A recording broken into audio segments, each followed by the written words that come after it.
आजपासून 6 राशींच्या लोकांचे बदलणार नशीब. 21 वर्षांनंतर आला आहे योग. या 6 राशी होणार मालामाल. 6 राशींसाठी खूपच आनंदाची बातमी आपण या व्हिडिओमध्ये घेऊन आलो आहोत. मंगळ ग्रहाची स्थिती बदलल्यामुळे या 6 राशींचा मोठा फायदा होणार आहे. कोणत्या आहेत त्या 6 राशी, याचा फायदा काय होणार आहे आणि कधी होणार आहे ते आपण या व्हिडिओमध्ये आज आपण पाहणार आहोत.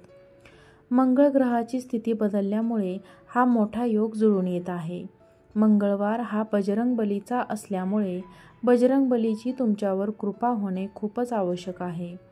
त्यामुळे तुम्ही जवळच्या हनुमान मंदिरात जाऊन बजरंगबलीचे दर्शन अवश्य घ्यावे. चला तर मग कोणत्या आहेत त्या 6 राशी जाणून घेऊया. त्यातली पहिली रास आहे ती म्हणजे मेष राशी.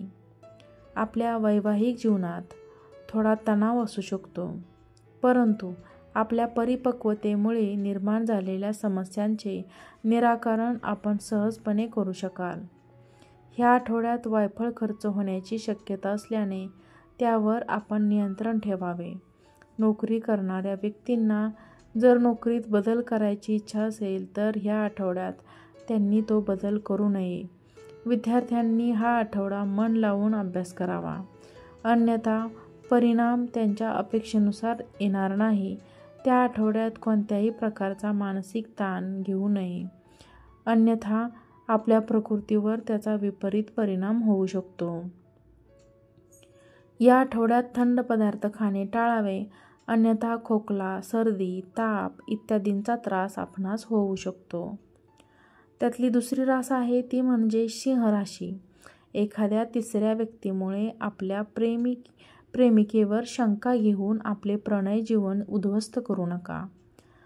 आपल्या वैवाहिक संबंधात माधुर्य येण्यासाठी आपल्या रागावर नियंत्रण ठेवा. ह्या आठवड्यात आपण जमीन किंवा एखादी प्रॉपर्टी खरेदी करू शकता.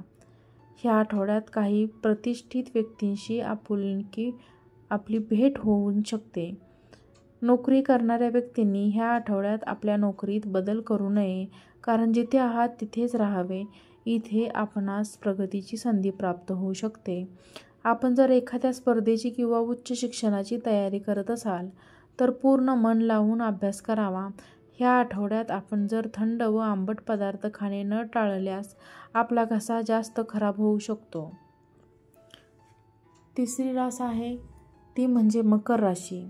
आपली पूर्वीची प्रलंबित कामे पूर्ण होऊ शकतात व त्यामुळे आपणास धनलाभ होऊ शकतो.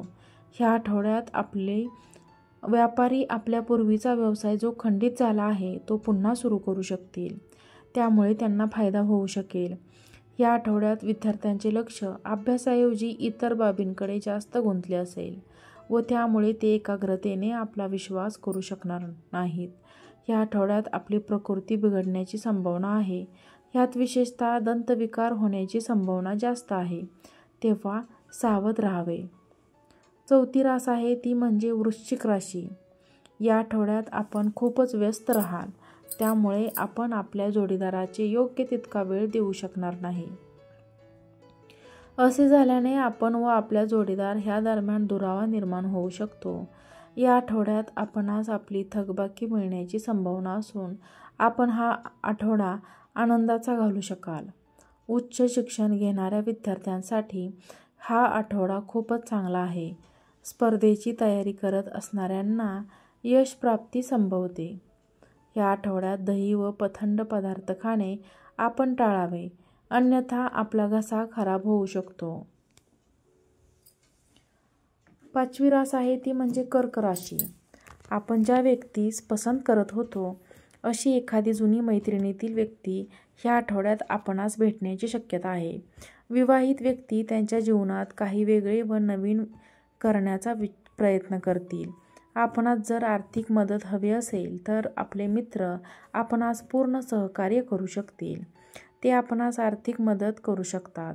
नोकरी करणाऱ्या व्यक्तींनी कार्यक्षेत्री राजकारण करण्यापासून दूर राहावे, अन्यथा नोकरीत त्याचा त्रास होऊ शकतो. स्पर्धा परीक्षेची तयारी करणाऱ्या विद्यार्थ्यांसाठी हा आठवडा अनुकूल आहे. त्यांनी फक्त अध्ययनात कोणतीही कसर करू नये, मग यश त्यांचेच आहे. ह्या आठवड्यात आपणास आपल्या आहारावर नियंत्रण ठेवावे लागेल. विशेषतः सकाळचे चालणे, व्यायाम व योगासने यासाठी आवश्यक वेळ काढावा. 6वी रास आहे ती म्हणजे कन्या राशी. आपण ज्या व्यक्तीवर प्रेम करतो त्या व्यक्तीशी काही गैरसमज झाल्याने आपल्या दोघात तणाव निर्माण होऊ शकतो. तेव्हा आपल्या प्रेमिकेशी मोकळेपणाने बोलणे योग्य ठरेल. ह्या आठवड्यात आपल्या प्राप्तीत वृद्धी होण्याची संभावना असली तरी खर्च वाढण्याची संभावना सुद्धा आहे. या आठवड्यात अशा एखाद्या अनुभवी व्यक्तींशी आपली ओळख होईल की जी व्यापार वृद्धीत खूपच चांगली मदत आपणास करू शकेल. ह्या आठवड्यात ऋतुजन्य विकारांच्या त्रासाने आपण त्रस्त होऊ शकला तेव्हा आपली तंदुरुस्ती टिकवण्यासाठी नियमित योगासने करावीत. कदाचित आपल्या शरीरात एखाद्या व्हिटॅमिनची कमतरता असू शकते, तेव्हा वैद्यकीय तपासण्या करून घ्याव्यात. गरज भासल्यास काही औषधे सुद्धा घेऊ शकता. तर हे होते 6 राशींचे राशी भविष्य. जर तुम्हाला आजचा व्हिडिओ आवडला असेल तर व्हिडिओला एक लाईक करा, व्हिडिओ शेअर करा आणि चॅनलला सबस्क्राईब करा. आजचा व्हिडिओ पाहिल्याबद्दल खूप खूप धन्यवाद. जय बजरंगबली.